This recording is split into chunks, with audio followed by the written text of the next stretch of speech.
तो नमस्कार, ये जो वीडियो है कैपेसिटर में एक्चुअली तीसरा वीडियो जिसमें हम सेट 2 सॉल्व करेंगे। Means set 55/2/1 2019 electrostatic potential and capacitance. ठीक है, इलेक्ट्रोस्टैटिक पोटेंशियल एंड कैपेसिटेंस से जैसा कि आप सभी को पता है कि हम सीबीएसई क्वेश्चन पेपर सॉल्व कर रहे हैं, तो जिसमें कि हमने ऑलरेडी चैप्टर 1 जो है इलेक्ट्रिक चार्जेस एंड फील्ड्स का ऑलरेडी सॉल्व कर लिया, और चैप्टर नंबर 2 का हमने 55/1/1 जो सेट 1 होता है उसका क्वेश्चन पेपर हमने सॉल्व कर लिया है। तो ये हमारा सेट 2 है जिसमें हम 2019 का दूसरा सेट सॉल्व करने वाले हैं, जिसमें हम सिर्फ इसी यूनिट से डील कर रहे हैं। ठीक है, तो प्रीवियसली जो इलेक्ट्रोस्टैटिक में ऑलरेडी हमने 6-7 वीडियो बना लिया है यूनिट 1 का, और ये तीसरा वीडियो है यूनिट 2 का। तो यूनिट 2 में जो सबसे पहला क्वेश्चन जो क्वेश्चन नंबर 6 है, ठीक है, जो कि 2 मार्क्स का क्वेश्चन है। तो ये क्वेश्चन जो है क्वेश्चन पूछ रहा है कि a capacitor made of 2 parallel plate each area A and separation D is charged by an external DC source. ठीक है, show that during charging the displacement current inside capacitor is the same as current charging the capacitor. ठीक है, तो हमारे पास एक suppose parallel plate capacitor है जिसका area A है और सेपरेशन जो क्या है डी है। ठीक है, दोनों प्लेट्स के बीच में। ठीक है, उसको हमने क्या एक्सटर्नल एक डीसी सोर्स मीन्स एक बैटरी के साथ कनेक्ट किया है। ठीक है, तो हमें क्या शो करना है, ड्यूरिंग चार्जिंग जो डिस्प्लेसमेंट करंट जो इनसाइड कैपेसिटर जो जनरेट हो रहा है, ठीक है, in the is same as the current charging the capacitor. ठीक है, अब देखो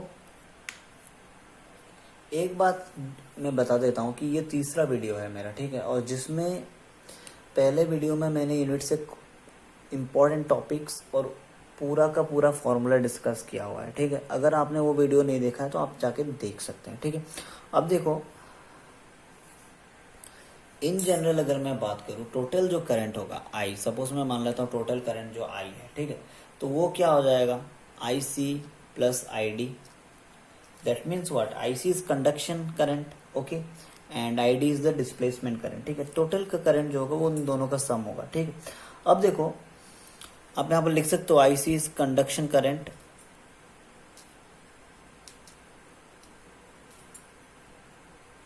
okay, and I D is displacement current. ठीक है, अब देखो अगर मैं बात करता हूं कि आउटसाइड ऑफ कैपेसिटर के बाहर, ठीक है, कैपेसिटर के बाहर क्या हो जाएगा, जो डिस्प्लेसमेंट करंट है वो तो जीरो हो जाएगा।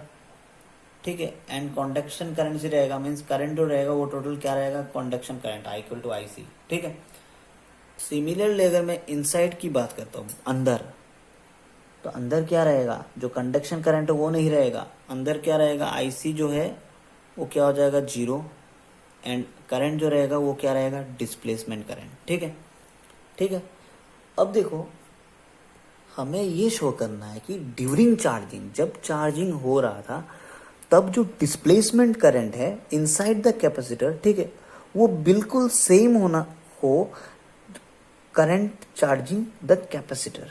ठीक है, तो सबसे पहले देखो the charge on the plate is because of conduction current. ठीक है, जो चार्ज जो प्लेट्स में है वो किसके कारण है, conduction current flowing in the wires. Okay, तो मैं कंडक्शन करंट जो है मान लेता हूँ I C equal to rate of change of charge means D Q upon D T. ये हमको पता है क्योंकि चार्ज जो मैं मान रहा हूँ वो कंडक्शन करंट के लिए। ठीक है, तो आई सी इक्वल टू क्या आ जाएगा D Q upon D T. ठीक है, अब हमको क्या करना है, हमको पता है कि अकॉर्डिंग टू मैक्सवेल इक्वेशन, अगर आपको पता नहीं है तो आप ये याद रख लेना, मीन्स मैक्सवेल इक्वेशन क्या होता है वो ध्यान में रख लेना। अकॉर्डिंग टू मैक्सवेल इक्वेशन जो डिस्प्लेसमेंट जो करंट होता है, ठीक है, displacement current between plates, this is displacement current between plates, okay, उसको हम आई डी से डिनोट करते हैं। तो I D is equal to epsilon naught, ठीक है, D phi E upon D T. ठीक है, तो ये याद रख लेना कि मैक्सवेल इक्वेशन के कारण जो डिस्प्लेसमेंट करंट होता है वो क्या होता है I D equal to epsilon naught D phi upon D T. अब ये फाई क्या है, अगर आपने यूनिट 1 पूरा अच्छे से पढ़ा है तो आपको पता होगा फाई इज द फ्लक्स, और अगर आपने नहीं पढ़ा है तो मेरा जो वीडियो है वो आप देख सकते हो, उसमें मैंने यूनिट 1 का सारा क्वेश्चन कवर किया है, ठीक है। और फ्लक्स जो है एक बहुत इंपॉर्टेंट टॉपिक है, क्योंकि हमको यूनिट 1 से फ्लक्स से बहुत ही क्वेश्चंस मिले थे, ठीक है, यहाँ तक कि एडवांस लेवल के क्वेश्चन भी मिले थे, ठीक है। तो देखो आईडी क्या है, epsilon naught D phi upon D T, ठीक है। अब इसको मैं क्वेश्चन नंबर 2 मान लेता हूँ, ठीक है। अब देखो हमको पता है flux phi is what, electric flux, ठीक है। तो इलेक्ट्रिक फ्लक्स का अगर हम गॉस लॉ से वैल्यू निकालें तो using Gauss law what is electric flux, phi is equal to 1 upon epsilon and naught times Q charge, that means का वैल्यू क्या होता है भाई साहब, क्यू अपॉन एप्सिलॉन नॉट, ठीक है। अब ये 3 को 2 में यूज कर दो, ठीक है। तो 3 को 2 में जब हम यूज करेंगे तो ये क्या हो जाएगा, I D equal to epsilon naught D phi upon D T, तो D upon D T, okay. And what is the value of phi, it will be Q upon epsilon naught. तो epsilon naught constant है, बाहर निकल जाएगा, तो epsilon naught upon epsilon naught cancel, D by D T of Q means D Q upon D T, ये हो गया I D, ठीक है। तो यहाँ से ये कैंसिल, तो आई डी भी क्या आ गया, आई सी के बराबर आ गया कि नहीं, d Q upon D T. तो यही तो हमको प्रूफ करना था, तो from 1 and 4 both I C and I D are same, तो यही हमको प्रूफ करना था, ठीक है। तो आप लिख सकते हो from 1 and 4 IC is equal to ID, okay, so this what we have to prove, ठीक है। तो क्वेश्चन देखो थोड़े एडवांस लेवल के क्वेश्चन है, मैं ये मानता हूँ, ठीक है। अगर आपने ये प्रैक्टिस नहीं किया होगा फिर एग्जाम में ये मुश्किल है करना, ठीक है।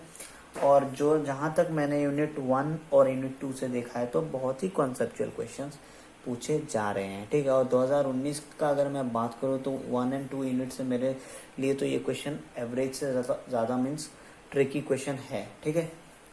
तो ये जो सेट 2 था 2019 का, इसमें से यही एक क्वेश्चन पूछा गया था 2 मार्क का, मीन्स यूनिट 2 से। क्योंकि जो जनरली बेटा आपको पता होगा कि अगर हम यूनिट 1 और यूनिट 2 से मिलाकर जो टोटल बनता है इलेक्ट्रोस्टैटिक्स, जो कि 8 मार्क्स का होता है, तो कभी वो लोग यूनिट 1 से ज़्यादा पूछ लेते, कभी 2 से ज़्यादा पूछ लेते, ठीक है।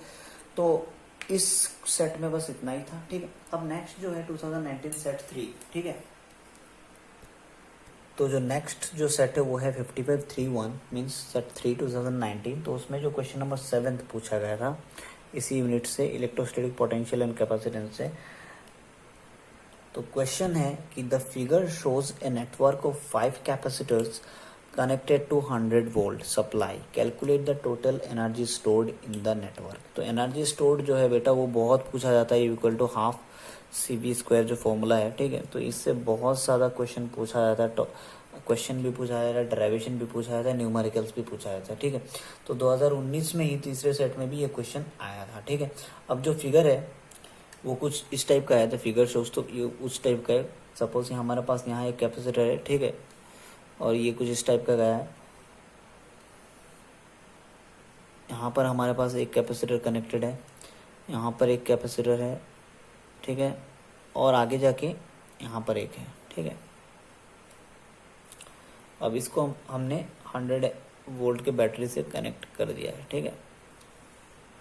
तो इसका जो इक्विवेलेंट कैपेसिटेंस निकालना पड़ेगा, क्योंकि हमको अगर एनर्जी स्टोर्ड निकालना पड़ेगा तो वो होता है हाफ CV², ठीक है। V तो हमें पता है it is 100 volt, but we don't know that C। तो वैल्यू भी इन्होंने बता दिया था 3 माइक्रोफेराड इसका है। सपोज 3 माइक्रोफेराड, इसका हो गया बेटा 1 माइक्रोफेराड, ओके।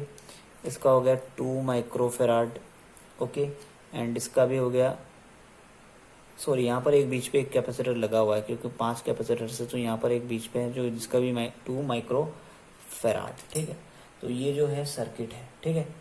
तो आप क्वेश्चन लिख लो कि टोटल एनर्जी स्टोर्ड निकालना है, तो मैं इसका फिगर अच्छे से बना के आपको स्टेप वाइज समझा देता हूँ कि इस टाइप के क्वेश्चन को सॉल्व कैसे करना होता है, ठीक है। तो क्वेश्चन कुछ इस टाइप का है, ठीक है। अब इसमें मैंने माइक्रोफेराड हटा दिया है, क्योंकि बाद में हम जब इक्विवेलेंट निकालेंगे तो माइक्रोफेराड यूज़ करेंगे। अब यहाँ पर स्पेस की कमी है, ठीक है।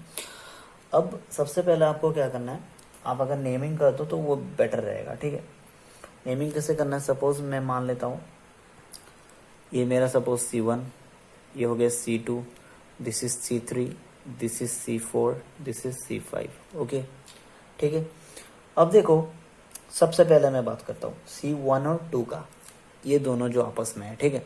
अब एक बात आपको याद रखना है, अगर कैपेसिटर्स अगर पैरेलल में कनेक्ट होते हैं तो इक्विवेलेंट क्या होता है, C1 C2। सपोज दो पे कैपेसिटर्स मेरा C1 है C2 है, दोनों पैरेलली कनेक्टेड हुए हैं, तो इक्विवेलेंट जो कैपेसिटेंस होगा वो C1 प्लस C2, जो कि रेजिस्टेंस के बिल्कुल उल्टा होता है, ठीक है। और सीरीज में रहता है तो 1/CS equal to 1/C1 plus 1/C2, इस टाइप का एक्सप्रेशन होता है। अगर आपको ये चीज़ पता नहीं है तो आप मेरा फर्स्ट वीडियो जाके देख सकते हैं, जिसमें मैंने फॉर्मूला सारा एक्सप्लेन किया हुआ है, ठीक है। अब देखो, अब ये चीज़ है कि C1 और C2 जो है आपस में ये किस में कनेक्टेड है, पैरेलल में, ठीक है। ठीक है, तो सबसे पहला जो सर्किट मेरा बनेगा, C1 and C2 are parallel, ठीक है। तो जो इन दोनों का जो इक्विवेलेंट सर्किट मेरा बन जाएगा, मीन्स ये हो जाएगा C12 अगर मैं निकालता हूँ तो ये क्या हो जाएगा, 1 + 2 = 3 माइक्रोफेराड। ओके, तो अभी जो ये दोनों का इक्विवेलेंट मेरा 3 माइक्रोफेराड बन गया, तो मेरा जो इक्विवेलेंट सर्किट अब रिड्यूस हो गया है वो कुछ इस टाइप का आ जाएगा। सपोज यहाँ पर था, ठीक है, सपोज यहाँ पर एक था, अब C1 और C2 ये बीच वाला तो रहेगा ही, ठीक है।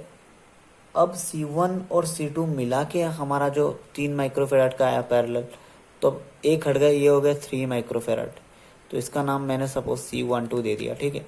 और ये तो एज यूजुअल है 5 4 3, ठीक है, मीन्स C5 C4 C3, और इसका वैल्यू कितना था, 2 3 3, ठीक है। ठीक है, अभी हमको कनेक्ट करना है 100 वोल्ट के बैटरी से, ठीक है, जो कि 100 वोल्ट है, ठीक है। तो ये जो दोनों C1 और C2 थे ये मिला के C12, और इसका वैल्यू कितना आ गया, 3 माइक्रोफेराड, ठीक है। अब इस फिगर को अगर आप देखोगे, ठीक है, तो ये जो C5 है और ये जो C4 है, ये दोनों आपस में क्या है, पैरेलल पैरेलल। लेकिन C5 का अगर मैं बात करूँ C12 से, तो ये क्या है, सीरीज। तो आप आपस में अगर हम इन दोनों का पैरेलल निकाल लेते हैं, C5 एंड C4 का, ठीक है, तो मैं कहता हूँ C5 and C4 are parallel again. तो पैरेलल के लिए हमको पता है डायरेक्ट ऐड हो जाता है, तो C54 जो वैल्यू आ जाएगा वो क्या आ जाएगा, C5 + C4, तो वैल्यू कितना आ जाएगा, 3 + 3 6, ठीक है, 6 फेराड। तो जो अब मेरा जो सर्किट जो रिड्यूस होके आएगा वो कुछ इस टाइप का आएगा, क्योंकि C5 और C4 मिला के मेरा इक्विवेलेंट C54 आ गया, तो मैं इसको मान लेता हूँ C54 ये, ठीक है, ठीक है। और C12 के साथ ये सीरीज में कनेक्टेड, तो मैं इसको मान लेता हूँ सपोज ये भी सीरीज में कनेक्टेड है, ठीक है। सिर्फ ये दोनों आपस में पैरेलल किसके साथ है, C3 दैट इज 2, तो इसका मैं इन दोनों के साथ पैरेलल बनाता हूँ, ओके। और यहाँ से मैं बैटरी का कनेक्शन ले लेता हूँ, ठीक है, 100 वोल्ट। तो ये जो है ये C45, ये C12, ये C3, तो इसका जो वैल्यू है ये 6, इसका जो वैल्यू है C12 it is 3 and it is again 2 farad, okay. अब देखो ये दोनों आपस में क्या है, सीरीज में कनेक्टेड है कि नहीं। तो आप ये नोट कर लेना, हम बाकी पोर्शन रफ कर देते हैं, ठीक है। अब मैं यहाँ पर कह सकता हूँ C45 and C12 are connected in series, तो ये जो टोटल इक्विवेलेंट हो जाएगा 1/C1245, ठीक है। इसका वैल्यू क्या हो जाएगा, 1/C45 + 1/C12, ठीक है। तो इसका जो वैल्यू आ जाएगा 1/C1245, ये आ जाएगा 1/C45 is 1/6 and it will B 1/3, ठीक है। तो इसका जो वैल्यू आ जाएगा वो कितना आ जाएगा, 1/2, means 1/C1245 is 1/2, so C1245 का वैल्यू कितना आ जाएगा, 2, मीन्स इन दोनों का जो आपस का सीरीज है ये क्या आ जाएगा, 2। दैट मीन्स ये दोनों मिला के मेरा अब ये C1245, ठीक है। अब ये सिर्फ इस सर्किट के साथ पैरेलल है, ठीक है। तो फिगर जो रिड्यूस होके आएगा वो इस टाइप का फिगर आएगा, सपोज मैं मान लेता हूँ ये C1245 and it is connected to C3, that is C3 और इसका वैल्यू हो जाएगा 2, इसका वैल्यू है ऑलरेडी 2 और ये 100 वोल्ट की बैटरी के साथ कनेक्ट है, ठीक है। तो अब देखो इसका अगर इन दोनों का फिर से पैरेलल है तो टोटल जो C12345 जो वैल्यू निकलेगा C12345 it will be addition of this, so it will be 4 microfarad जो टोटल है हमारा, ठीक है। मीन्स टोटल कैपेसिटेंस C अगर मैं निकालूं तो इट विल बी 4 माइक्रोफेराड, ठीक है।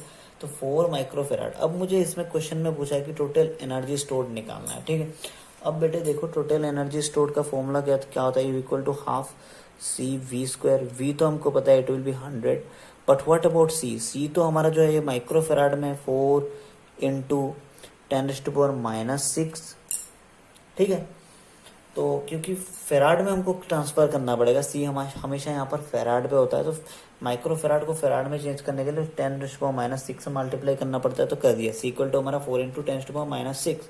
अब मैं एनर्जी निकाल सकता हूँ पूरा।